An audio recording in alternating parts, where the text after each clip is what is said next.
Shalom, shalom, shalom to all of you. This is Rabbi Moshe Otero, The Ways of Israel. We are going to continue our study on Mashiach 6000.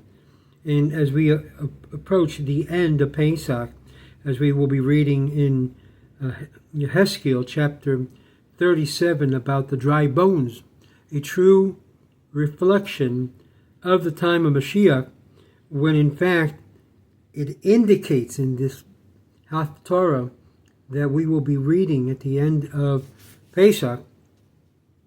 It mentions that God called Yecheziel to prophesy over the dry bones, dry bones, dry bones. And we understand that these dry bones actually became alive. Sinu meat came upon the bones, and the skin of those that were passed away covered their flesh. The only thing, they were almost like a living, resuscitated body, but there was no spirit. So God tells and instructs Ezekiel, go prophesy to bring the spirits, and the spirits were from the four corners of the word, Ruach. Ruach, wind, is referred to wind, to blow and inflate these bodies with spirit. These are the spirits of those who had passed away as a result of following the false Messiah. This is what our Midrash, as well as the Talmud, makes reference to, that these people died in the exile for having gone ahead of God's moment and indication of redemption. They were so desirous to do and to get involved in redemption that they went ahead of God. And as a result, these dry bones, these people that are now declared dry bones, they all died because they were following a false Messiah. Oh my gosh, if this is not so apropos to today's Jewish life, how many Jews have gone after false messiahs in our history? Many. I mean, we have the case of Jesus.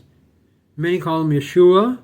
There are still many Israelis still following him, looking for ways to justify following him and saying he's the Messiah.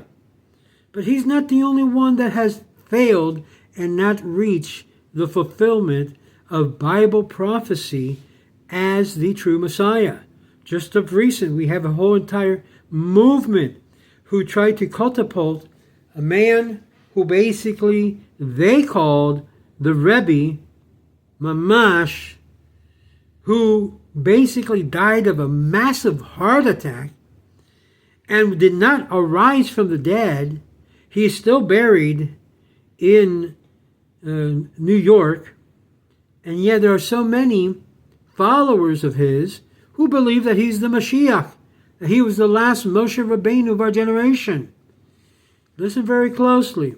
You may believe whatever you want, and you may pass away from this generation having that belief, even though, my opinion, you're completely 100% equivocado. That means wrong. Now, does that mean that a Jew can be able to possess the belief that this person or that person is Mashiach and still be wrong and die? Yes. That has happened many times in our Jewish history. But what is very unique, God will not hold that against us for having followed a false Messiah or a Messiah that didn't flip the bill as the true one.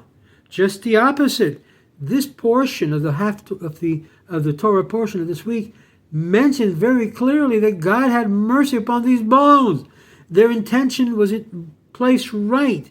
They had the right heart. They wanted redemption now. They wanted Mashiach now. But Mashiach did not come. And therefore, the Philistines, as we read in the proper passage, they assassinated them. If you look back over the history of 2,000 years, and you look at how many Jews were killed, assassinated, you can really say from the river to the sea, many Jews died having believed in a Messiah figure who was completely not the Messiah. Shall I say Shabbatai Tzvi? Shall I say Bar Kokhba? Shall I say Jesus? Shall I say about the other Galilean Messiah type that arose? Shall I say even the Lubavitcher Rebbe? That till this day, unbeknownst to many, they still hold him to be Mashiach. As a matter of fact, I was going by the I-95 here in Fort Lauderdale heading home, and there was a big bus. I mean, big bus. And what was on the side of the bus facing I-95? The picture of the Lubavitcher Rebbe, with his hand, typical picture of his hand, black hat, black kapota, and a big sign, Mashiach is here.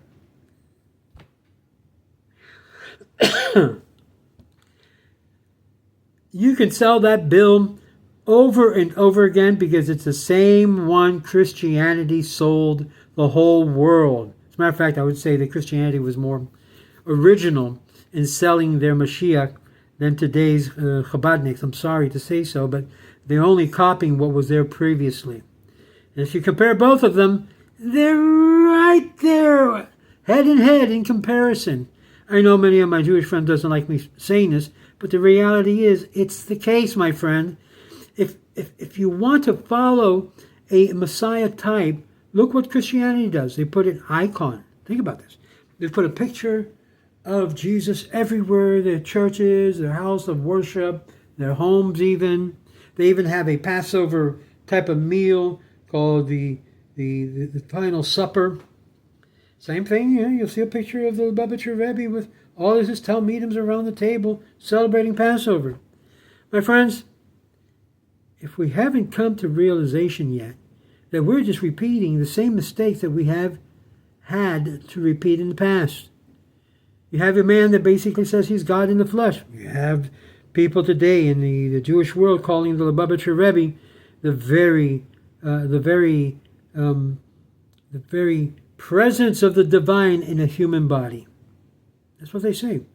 So if you want to push Christianity, those of you who are Christians, those of you who are basically Jews for Jesus, and you want to use that same thing, we know you got the whole lingo.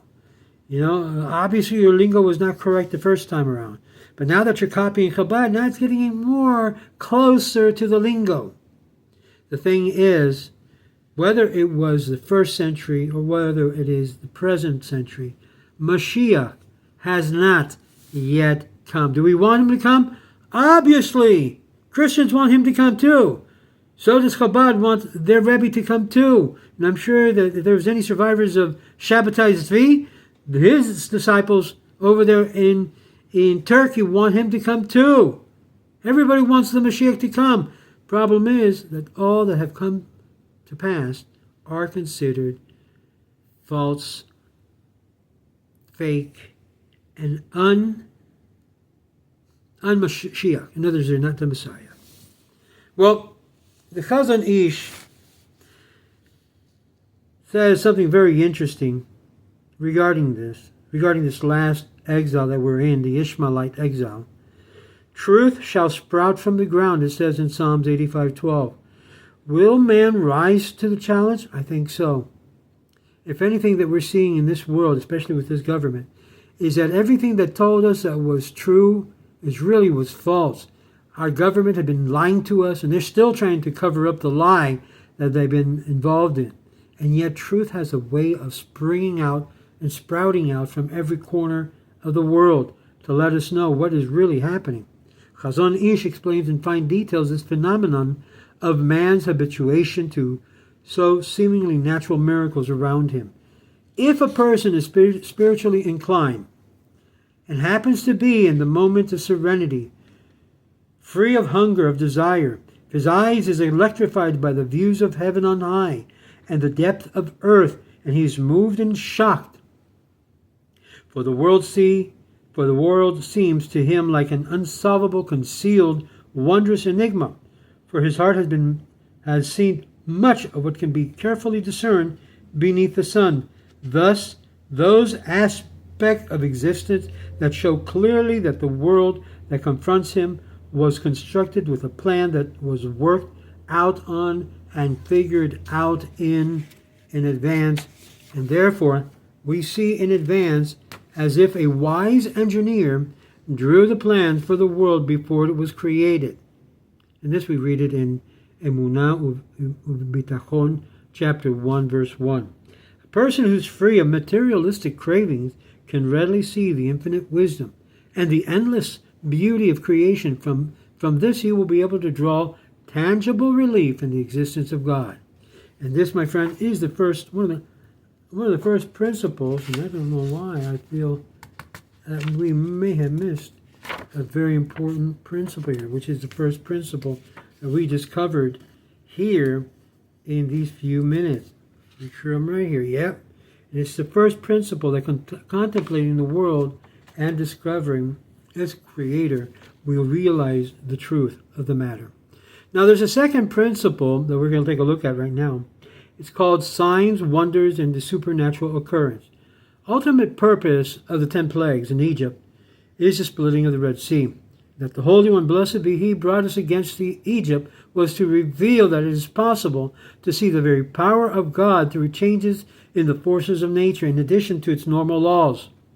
The Torah states that in the beginning of Parshat Bo, the Lord said to Moshe, "Go to Pharaoh, because I have made his heart heavy, and the heart of his servants, so that I may put these signs of mine in his midst, and so that you will tell it into the ears of your sons and your sons' sons how I afflicted Egypt, and that the signs that I did against them.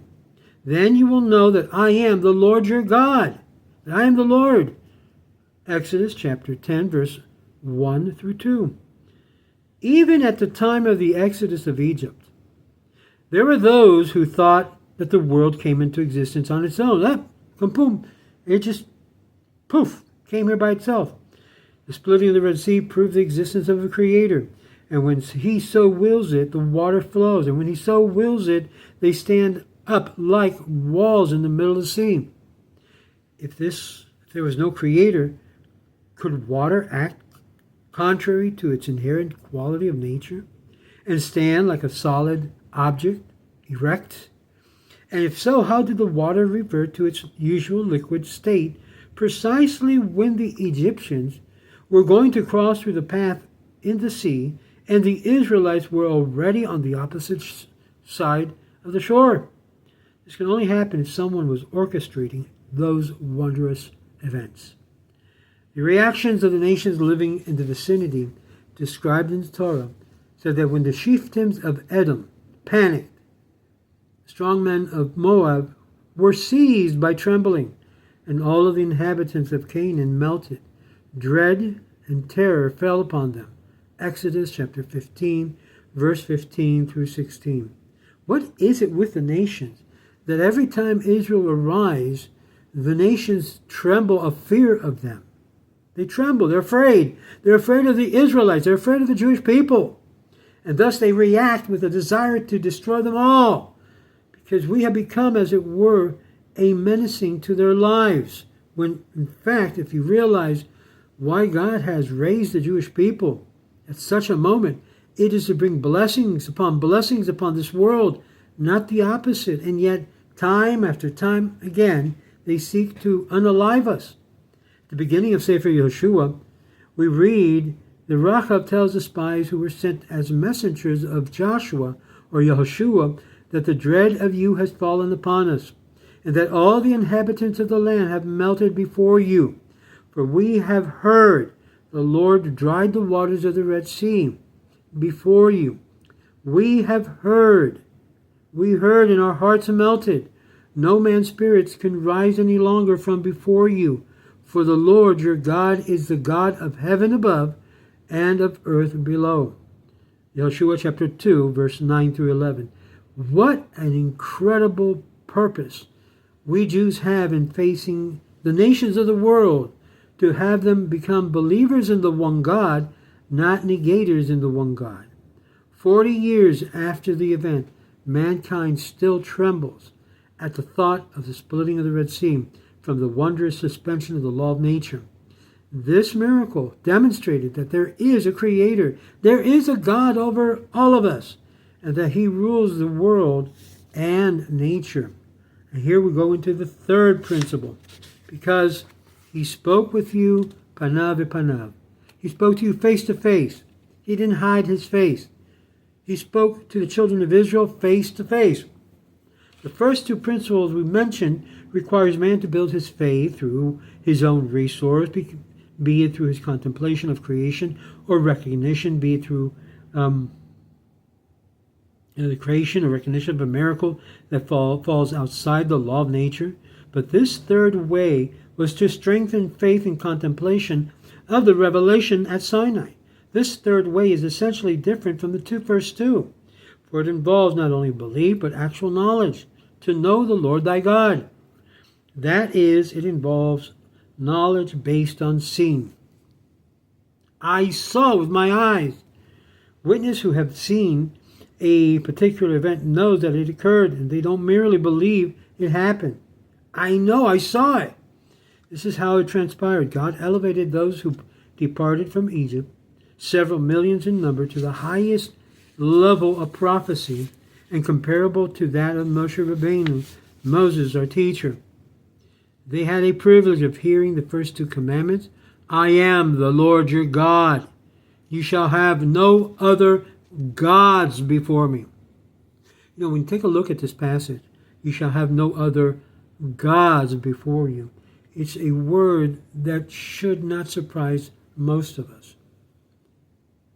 L'chaim, this is just grape juice. I already said the blessing, B'rei Pri Hagafen before. Okay, so, I am the Lord your God, and I will have no other Elohims before me. Now, why is that word so important? Because you will read also in Psalms, for example, that God says, I am among the gods. And so, who are the gods? Well, these gods are basically human beings, that basically God calls them gods, and that they sit in the throne of God, on the seat of God, and do judgment. And yet God is in the midst of the gods. Now, why does God say very clearly, you shall have no other gods, no other Elohim before me? Clearly, this is a very direct and indirect message to the Jewish people as well as the world around. Number one, you are not to have any other deities but God. You are not to have any other, you might say, judge except God. So, when you put other divinities, other God-man type of individuals before God, you're committing a major avera against this passage. Now, I said this to a group of yeshiva bachers who were outside a kosher store wrapping tefillin with a sign of the Lubavitcher Rebbe, and on that sign said Mashiach, implicating he's Mashiach. And it seemed that the whole entire attention of their mitzvah, their fulfilling their commandments of wrapping tefillin, was directed to give honor to their leader. And I said to them very clearly, I may be wrong, but I said to them very clearly and honestly, you guys are committing a major avera and really a big chiluch Hashem by having the picture of the Lubavitcher Rebbe in front of the mitzvah of wrapping tefillin for other Jews. And so I got a little bit more aggressive than usual. I said, you know what, this becomes avodah zarah because you're doing this not because of Hashem, not because of the mitzvah of helping a fellow Jew. You're doing it to give honor and kavod, sechut, and almost to the level of adoration to your leader because you believe he's the Mashiach, and that therefore he's still alive, and that if you keep on doing this, you're going to bring more people to him. So you're no different than Christianity. Oh, I got upset. You can see the video. It's on my channel. I am the Lord your God, and you shall have no other gods before me. You shall have no other persona. You shall have no other Jesus. You shall have no other Rebbe. You shall have no other divinity before me. For I am the Lord your God. This is the message. We don't like hearing it, but this is the message that we need to hear. Don't push the Rebbe when you're talking about things of God. You want to comment, make your commentaries according to what the Lubavitch Rebbe said? Fine with it. You want to comment, my Christian friends, Messianic friends, about the one God according to what Jesus said? I'm fine with it. But don't push an avodah zara, another God, before God. It's a big error. This is coming directly from the mouth of God. The nation as a whole attained the level of knowledge in contrast to belief. As it says, you shall know today and take to your heart that the Lord is God in heaven above and is God in earth below. There is no other. Let me say that again. There is no other. Devarim chapter 4, verse 39. In the same vein, the Lord spoke with you face to face. He made it very clear what he wanted. How we have drifted away by esoteric nonsense. So we quote Tanya, we quote the mystical sources to be able to justify our areas of departure from God's basic word that says, I am the Lord your God, you shall have no other gods before me, no other divinity or deity. There is no other. Deuteronomy chapter 4, verse 39. In the same vein, the Lord spoke with you face to face. Devarim chapter 5, verse 4. Take care and guard your souls. Why do you have to guard your soul? Because you can allow some sense that perhaps you think that this man who has a black hat and black kapota and taught very well Torah teachings is somehow a God that you should prostrate to, and you shall serve, and you shall worship, and you shall give him complete and total kavod is the Mashiach, and he's not, he hasn't fulfilled it, then you will be led away. Just like those that died at the hands of God as a result of following a false Messiah. Take care and guard yourself intensely, lest you forget the things your eyes saw. Deuteronomy chapter 4, verse 9. We can go into Deuteronomy chapter 4 and see what their eyes saw. Impressive. And God said, even though you saw all of this, don't worship it. Don't worship that. You were shown so that you should know. What should you know? Only the Lord your God you shall worship. Deuteronomy chapter 4, verse 35. The implication here is very present. You were present, having seen for yourselves, you know, and do not need to rely on faith alone. You know that you know that you know that God is real, and everything else is subject to him. From that moment we know without any doubt that God exists, even if a false prophet performs wonders and miracles to prove the opposite, they won't convince us. Well, today many have been convinced by one who hasn't performed any miracles and wonders, and yet they hold that this person is Mashiach. God's existence is as much a fact as the existence of the sun and the moon. This reality does not change, even if there were wonders that even seems to indicate the contrary. Let's take a look at the fourth principle. Future events predicted in the Torah that has come true. Future events. Prophecy coming to reality. Imagine a child who asks his father, Papi, Tati, how does a weatherman know the future that he gives us the weather forecast? The father will answer that since the weather follows a certain natural pattern, natural law, and man has been keeping track of these patterns for many years, it is no problem to prophesy the future, so to speak. This is what I say to a lot of you who thinks I'm some type of prophet, and I am not. You see the patterns taking form, and therefore you send out the warning. Every single rabbi has that obligation to do. Many times they see the patterns, and they don't warn their own people. And then when the problems take place, they say, well, providence, only God knows. No, my friends, if you learn Torah, if you learn Scripture, if you learn Halakha, you will see patterns taking place, and you know when to warn your fellow man of incoming pending danger. If they don't listen to it, that's upon their conscience, upon their own shoulders. I did this to a particular rabbi that I made mention in inference many times. His conduct was completely unbehavingly rasha, evil, complete behemoth, and somewhat at that time a relative. He didn't like what I had to say to him, but I said to him repeatedly, because the more he committed the same thing, the same error, the harder he became. He became like Pharaoh, hard-hearted.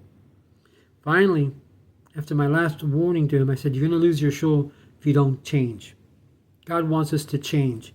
He brings people to your life to give them, many times, to give you warnings, directed by certain patterns that the person may see, that is really divinely given to warn and help and to illustrate. And he thought, oh, you're not no prophet. There's no prophet today. No, you're right. There's no prophets today. But there are patterns, like we read here, that when you see that take place in a certain particular area, you who see that happening, and you that know what the Torah says, you have an obligation to stimulate the person to do shuvah, to encourage the person to stop what they're doing wrong, to correct their path. If the person doesn't listen, then what's coming upon them is not something that he was not pre-warned about. It was with warning. And so he apparently had a grudge, a very deep, deep grudge, to the point of him denying that I'm even a rabbi. But that's okay, because you know what? I did warn him. He became very bitter. He lost his shul. He lost his wife. He lost the respect of those who followed him. And he's still losing. My last warning to him, as a result of his attack towards me, was very simple. If you keep on acting and behaving as a behemoth basically are used for one purpose and one purpose alone. They're to be slaughtered and be unalived in this world, so that at least the carcass, if it's done kosher, can be eaten for the benefit of all of Israel. And so I warned him already, so he's got that warning. I'm not going to push it anymore, but he needs to know, people need to know, we need to know there are consequences to our actions, be it good or be it bad. In the fourth principle, the future events predicted in the Torah that have come. And imagine, the same patterns of the weather. This indeed, man today has at his disposal the same sophisticated satellites and other devices by means of which he can tell it if it's going to be cloudy, if it's going to rain, it's going to storm, or it's going to be a big tornado. All of this is to determine precisely when it will get there and give its blessed rain or blessed disaster. However, these forecasts are limited to a range of several days, and man's ability to deal with the future is very limited. Aside from this, man can never predict how people will act to those predictions. Forecasting, as we know, is limited to the natural phenomena which man knows about through amassing information about the past. Human behavior is unpredictable, since man possesses free will. The author of the Torah is free of these two limitations. The Torah predicts events thousands of years in advance, and all the predictions focus on things that people will do. Anyone who contemplates this must conclude that the author of the Torah controls creation and human behavior. He is the creator of the world. Now, in our next video, we're going to take a look at some of these signs and predictions, like the Western Wall and so forth. So stay tuned. We're not over with the Mashiach 6,000.